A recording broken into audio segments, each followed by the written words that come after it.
Hello, everyone. Welcome to Whittlespot. Today we have Dan with us, founder of Real Swipe, and let us know, what is he up to with Real Swipe, and let us know what is he going through building Real Swipe. Hey, Dan, how are you doing? I'm doing well, Abhishek. How are you? I'm good. I'm good.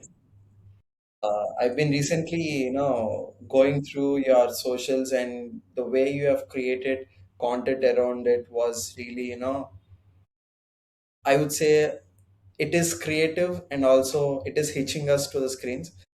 hmm Let us go through what is the reason behind, for you to do that kind of, stuff of that. Yeah. So, my idea behind my marketing is that at the end of the day, people don't consume your product, people consume your story.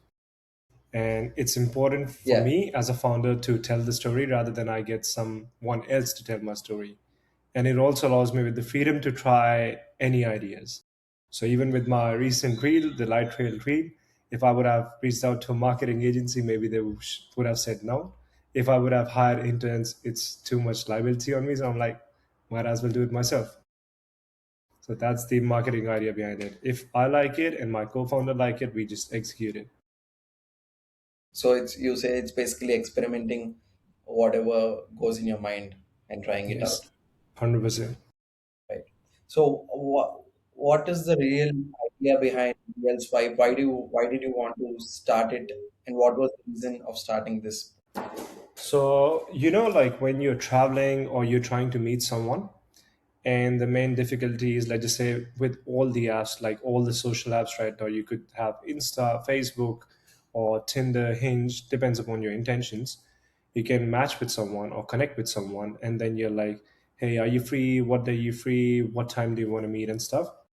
And sometimes when you're traveling, you're there at a specific location for like maybe 2 nights or 3 nights, and you're free those nights and you need someone to connect or just go out for drinks or just go out for dinner with someone. But with all these apps, there's too much delay. So I was like, I just need to connect people who are outside with the people who are outside, not connect with people who are sitting at home or doing laundry or doing the dishes with someone who's outside. We have a Right. logic on the app. It's like we have every human have two modes. One is a cheetah mode. When you're all dressed up, you got a fade on, you're feeling yourself and you want to go out. That's like a cheetah mode when you're more extrovert. And the other one is a panda mode when you're sitting back and you want to connect with someone. So we try connecting cheetah mode with cheetah mode person and panda mode with panda mode person. Is it like their lifestyle you have separated it, or how does that? So how it works is, if you're at a specific location, let's just say for me, I'll just give you an example of, let's just say you are at Sydney CBD. So the app detects what's your location, and you can only use that mode once you're at that location. So if you Hmm. match with someone, they're at that location as well. But with the Panda mode, you can use it from anywhere, anytime, just like the normal apps, basically.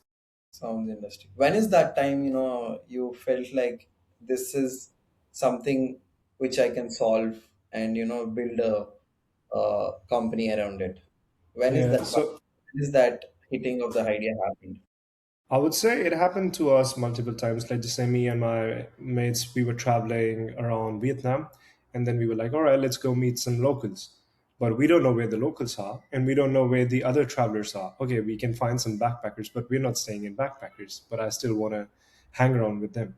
And I'm like, what's the best way to find people who are on the street? Let me see the other apps. And there was no other app. And like every places, let's just say you go to a nightclub or you go to a run club and you want to talk to people, or you go to a festival. Now there's 1,500 people inside. I can't approach each and every person and be like, hey guys, I'm just here with one of my mate. Can I join your group? I can't do it with everyone, right? I just want to connect with person who's open to connect.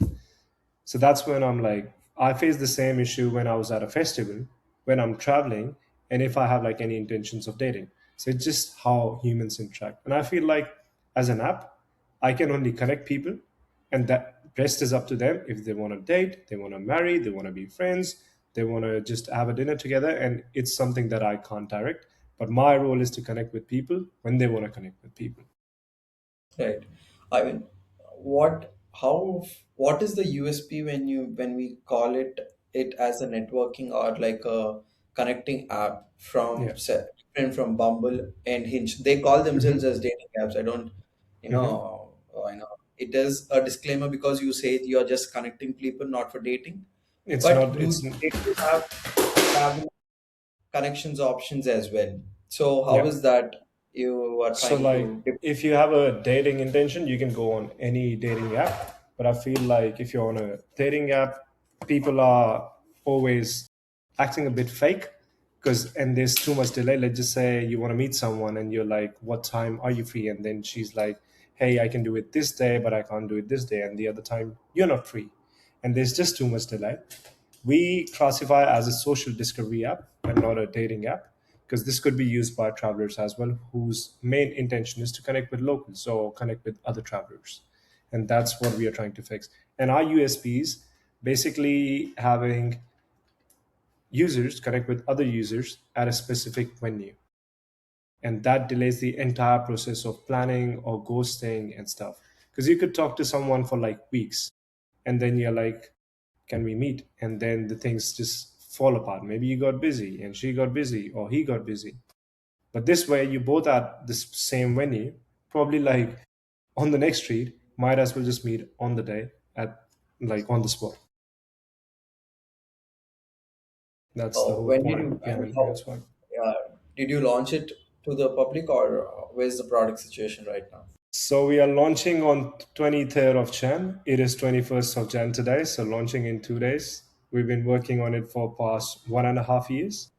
Right. So it's a big day for us. And yeah, Nice. looking forward to it. And I've seen a story of yours that you have been rejected by Apple like 23 times. What is the story Yeah, behind?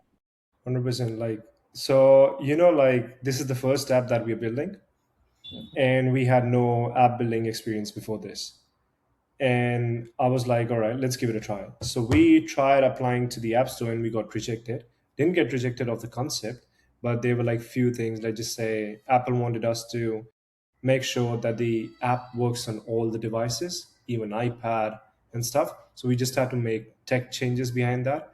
And then Apple was like, oh, you need a report button and a block button. So we had it, but we kept it down the line that we're going to release it but later.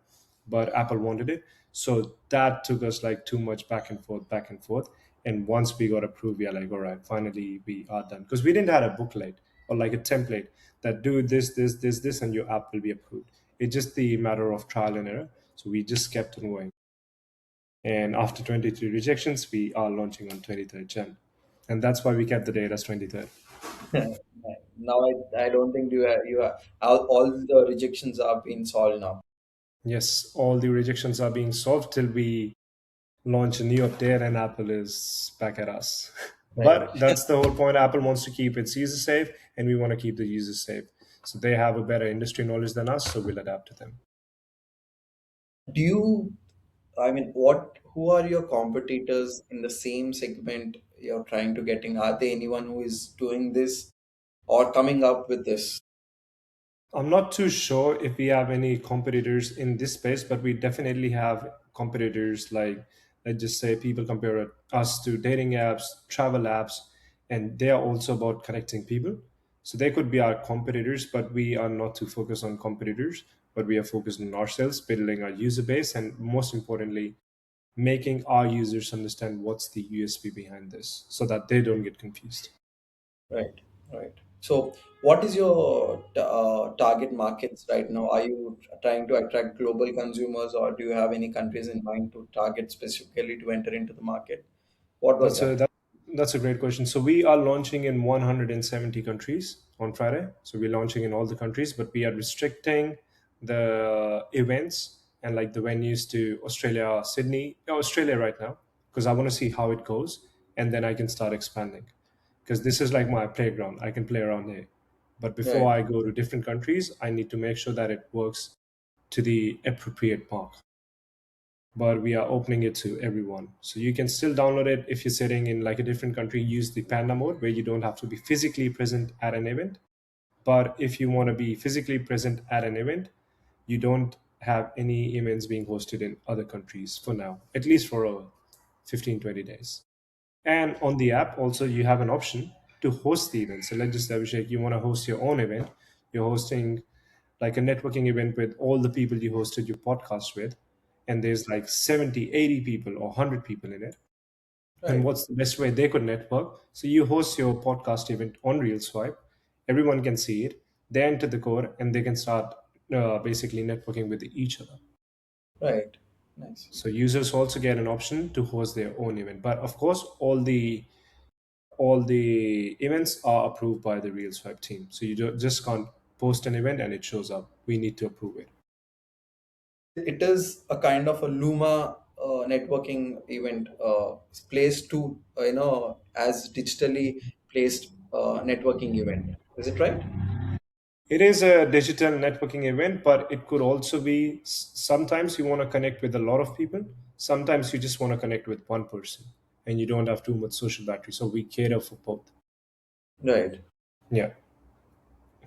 So, entering into the market, what are your marketing strategies that you guys have planned out to roll into the market, and what is in the pipeline for the next Mhm. 2 to 3 quarters to take them, product into the market?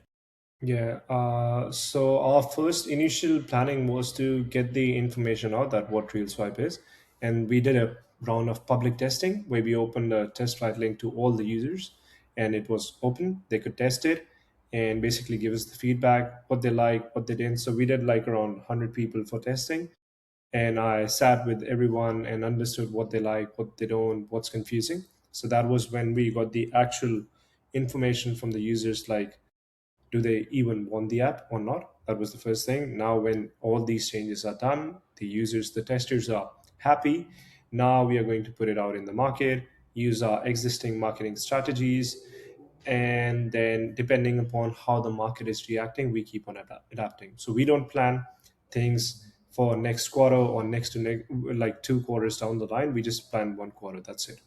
We do it for a month, 2 months, and then see what's happening. Because we have done it in the past. Last time I did, I planned 6 months, and first month into the planning, we had so many tech challenges that everything fell apart. So we can't, because you need to understand it's just two people running the entire company, and we handle the tech side, marketing side, outreach side, everything. It is unpredictable. I myself, I'm building an AI tool for e-commerce businesses, and it's Hmm. the same for me. You plan something for the next 2 months, and it doesn't happen the way you have planned. You have to Yeah. change the strategy and again work on it. That's true. But I feel like in this case, you need to be fast to execute. Like we can't spend too much time planning as well. Like as soon as you see, all right, this has drifted apart, you just make a plan, execute it, then do the next thing. Yeah, Like yeah. even with the light trail video, as I mentioned, we shot it yesterday. I edited this morning and we uploaded it now. Okay. Yeah. What was your previous stuff? Is this your first startup, or what is your experience coming into building something like this? Th- I would say this is my first startup, but I have my background in mechatronics engineering. And then I also worked in consulting, one of the big fours, for like 2.5 years. And then I worked for like almost like 6, 7 months at one of the fintech companies. So I have some experience, and now I was like, all right, I need more ownership. I need something that I enjoy more. And then I'm like, all right, this is the time to build. But I've been working on it for past 1.5 years. Nice, nice. Yeah. And also, what was your co-founder? How did you find your co-founder? What is that matchmaking thing happened with your co-founder? Why him or her being your co-founder? Yeah, that's a really good question. With my co-founder, like people usually find their co-founders, let's say, or I've seen some posts on LinkedIn looking for That's why co-founders, I'm asking and this. some people meet people at networking event. But with my co-founder, I've known this guy for 9 years. We've been in the same uni. He was in a different course, but we were in the same circle since 9 years. We probably ate together. He was my housemate as well. And then we shared through all the struggles, like while university, after the uni as well. And he had the tech knowledge. I had the UI knowledge and the content knowledge and marketing knowledge. And we were like, mate, you can't build a business by yourself. I can't make a business by myself. So why don't we just work together? And also, like, our work ethic is the same. We don't have anything as work life balance. He could give me a call at 2 a.m. and I could give him a call at 2 a.m. So we really don't have a work life balance. Also, I feel like we have a good bond of friendship that comes over this co-founder, and we try to keep business and personal life separate. And it's not like we are at this stage, no one's gonna get mad, hey, why did you say that to me? We're way beyond this stage now. Yeah, I so I feel met him while uni. finding a co-founder boils down to trust, transparency, and communication. Yeah, 100%, man. These three are the pillars of finding a good co-founder and building that stuff for like at least for half a decade, because we never know how long it is going to take. Yeah, I So feel it takes time, especially like when you test your co-founder in different situations. Like, how do they react with finances? How do they react under stress? How do they react with relationships? That's when you realize, all right, this person's good. But with me, my mate, I have like already traveled like two different countries with him and other boys. We had like our finances transparent since the start. And then we had like, I knew his family, he knew mine. So we had that bond already. And we were like, you have a certain skill set, I have a certain skill set. If we combine it, it's just going to work out. You don't I, work for me, I don't work for you. We both work together for real. So there's, it works like that. it is the same story as us as well. I think. I mean, Yeah. I'm a lot with your story. How did I'm you, do you have a co-founder as well? Yes, yes. I have a co-founder, and I mean, we were running Whittlesback as a marketing agency for the last 5 years. Now we have Mm-hmm. pivoted to Whittlesback.ai. All right. But yeah, I have a co-founder. I've known him from 10 years, from the same Mm-hmm. college, same uni. Yeah. Yeah. Amazing. Yeah, family, my family. Yes, we have. I mean, Yeah. it's You get at to this stage where you forget if he's a friend, co-founder, or a brother. It just all this the same. this goes. Yeah. It's Yeah. just I feel like with the co-founder, if you enter co-founder's house and you can grab literally whatever from their fridge, which yeah, means you have a good bond and your company can work out. yeah. That's true. And what were the struggles and the hardships you have been facing while building this particular product? Feel When like, let's say hmm an enthusiast who wants to get into building a startup hmm or an app, yeah, something like this, what are the hardships they'll be facing? What they should be, be ready hmm mentally face it. yeah. I feel like first thing is to accept that when building a startup is to accept that you do not know anything. Just accept that you do not know anything and it's just a learning journey. That's it. If you were to think that, oh, I know this and I know this, that's a lie. You're going to learn so much. Like when I started this, my co-founder knew how to build apps, but he never published the app, right? He could code. I could do the UI part, but I'm like, I have never done that before. And then I'm like, I do not even understand how legal things work. Do I need a business number? Do I need to trademark? What's the difference between a logo and an icon? How do I make a logo? Do I use Photoshop or do I use Canva? So there's so many questions. And I think just an advice for someone building their own startup, write down all the questions that you have and all the doubts you have on a piece of paper. And you're like, okay, I do not understand how these 10 things or 15 things are going to work out. Just write it on a piece of paper and start mastering each and everything. So if you can write down 10 doubts, figure it out one step at a time. Once these 10 are done, you'll have 10 more, and you just keep on going like that, and your startup is ready. It might take 10 days, might take probably 1.5, 2 years, but you're going to be in a better place from where you started if you write it down, figure it out, and then go, rather than freaking out, oh, I do not know this, I do not know this, how do I go with this? I do not know. Like, I'm launching the app on 23rd. I do not know if it's going to, like, when I hit the button, I do not know, does it go immediately on the app store? Does it take one day? Does it take 2 hours? I do not know that. I'm going to figure it out as well. And like accepting the failures, because doesn't matter. Like if you accept you're going to fail and you just keep on trying, you never fail, to be honest. Exactly. Yeah. I um, at the situation we are facing the same issue because we are trying to put Whittlesback.ai live, Mm-hmm. and it says that we have to get permissions from Meta to take it live, Mm-hmm. and we didn't know that, and we have sent to our beta users to use it, Mm-hmm. and Yeah. after a day we get a mail from Meta that it takes 5 working days to make it Yeah. live. Yeah. It does. It So always happens. Like even with me, like the 23 rejections that I mentioned, every rejection probably had a 5-day period as well just to review. And then Right. we had some time to probably make changes as well. So I've been applying on the App Store for past, I would say, 8 9 months. Hmm. It's not like I recently started applying like 2 months back. It's been Exactly. an 8 9 months. But we were like, let's see who breaks down first. Apple breaks down first, or we break down first. That's That's it. Even for you, just keep on going. Like just ask Chat GPT everything, yeah. YouTube it, find someone on Instagram who did the same thing, DM them, how did you figure this out? Join a startup agency or something, join an incubator. If you can't afford to join an incubator, just message someone from the incubator, and that's it. It's just finding ways, n number of ways to figure it out. If you want to find excuses, you'll always find excuses. But if you Exactly. want to figure it out, it depends how badly you want it. That's it. Exactly. Exactly. And how is Sydney's startup ecosystem and geographically, if you say, how hmm are you happy launching your startup from Sydney with hmm terms of taxation or the grants or anything from the particular country? That's a great question. I would say Sydney startup culture is really good because in this Sydney CBD, we are getting this new Atlassian building. We have the UTS startups. That's where I'm associated with. So UTS stands for University of Technology Sydney. That's where I studied, and I was a part of UTS startups. So I got like initial guidance from them. But I feel like most of the universities in Sydney offer their students like startup programs, so you can join them, Hmm. and that is really good. But related to grants and like fundraising and basically how good Sydney is, I have no idea because I didn't raise any funds yet.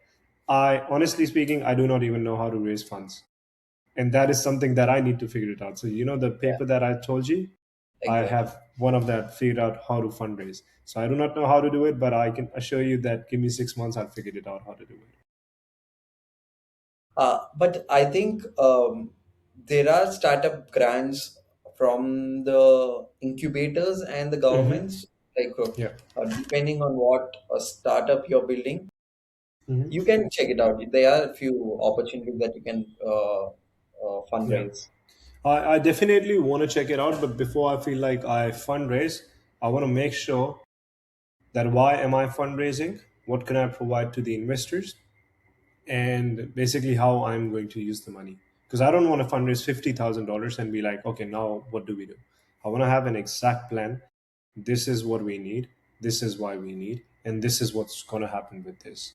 And Right. I do not think at this stage we are looking for any fundraising. To be honest, we are just bootstrapped. So it's just him and me putting in our finances. But maybe down the line we'll be needing some funds. But till then, yeah, we will figure it out how to go with it. Nice. Yeah. And so I just had a thought. Let's say I want to build a community of e-commerce, founders Mm-hmm. uh, in your platform. Maybe let's take it as a Mm-hmm. use Mm-hmm. case. Okay, Mm-hmm. is that possible that I can connect with them? Is the up the profession log is there specified, or how does that work? Because I'm So, looking for a mhm. business networking. Okay. So how that could potentially work is if you were to host your own event, right? And every user on Real Swipe gets notified, all right, there's a new event added, and that is hosted by Abhishek, and that is about connecting business owners, for example. Whoever is free on that day, they could literally show up to your event. So it's more like an event platform as well. We do not sell any tickets. Everyone who saw that, they're going to show up at your event. And if they show up to your event, they're going to be a business owner because it's a business related event. And Right. that's where other business owners can basically talk to each other. And that is your event that you hosted, and you provided them with this feature of talking to each other, and no one else is doing it. Right. So not only you are connecting the entire community with you, but you're also helping the entire community to connect with each other. Connect with each So other. that's what you can do. So Yeah. That, once you host an event on Real Swipe and you market it as like a business event, everyone who's on Real Swipe who's related to that event are going to go for that. let me know. If I it's want a to know the first event. go for it, go for it. Where are you based? India, right? Yeah. Let me get some users from India, And For once I sure, have more users, I can for give you sure. like how many users I have and what state you're based in, and you host your own event on that. Let them connect with each other, and perfect. And you don't only market your event from your Instagram, but you're also getting a free platform to market on Reels Web. And I do have 3 to 4 good communities of founders, be networking in there, and I we can share this, and they can also join in the platform. Yeah, that would be amazing, man. Once Yeah. once like we launch, I'm gonna share you the link, download it, sign up, and then you can start hosting your event. Do you know any co-founders or founders in Sydney? Um, yeah, I met with the guy. He is also building a startup called SideQuest. He's Cody. Uh, it is a platform where you generally pay rewards to your YouTube streamer, live streamer. Okay. What is So it yeah, called? SideQuest. SideQuest. It is SideQuest. Okay. Make everyday adventure, explore new, try new food. Okay. So he's based in Sydney as well? Yes, he's based in Sydney and Melbourne. All right, nice. Yeah, because if you could help me connect with him, because we are planning to host one of the events on Saturday. That's going to be like a first Real Swipe event, and it's basically connecting co-founders with co-founders. So it's like a pitch day. We're getting 5 to 6 business owners and co-founders, founders, and everyone comes one screen. Tell us what your product is and how does it work, and everyone criticizes it and tells you what how it works. So I'm going to pitch my own business on Real Swipe to other business owners, like what is Real Swipe, how it works, and they're going to do the same. Nice. Sounds interesting. Yeah. And is there a hackathon happening? I mean, Sydney hackathon house thing happening? I think there's a lot of hackathons happening, but honestly, if I'm not lying, I am not too much into hackathons. Never really got a chance to go with it, but my other co-founder has been through like multiple hackathons. So if you want, I can help you connect with him. Right. But I personally do not have any experience with hackathons. Then I'll do that way. I mean, like, I'll connect Corey with you, and I think he'll be good to join. Amazing. And also, in terms of revenue, how are you Mhm. planning the subscription model going We forward? are not going to have any subscription on the app. It's going to be free for the users. We do not plan on charging anything to our users or anyone at the stage.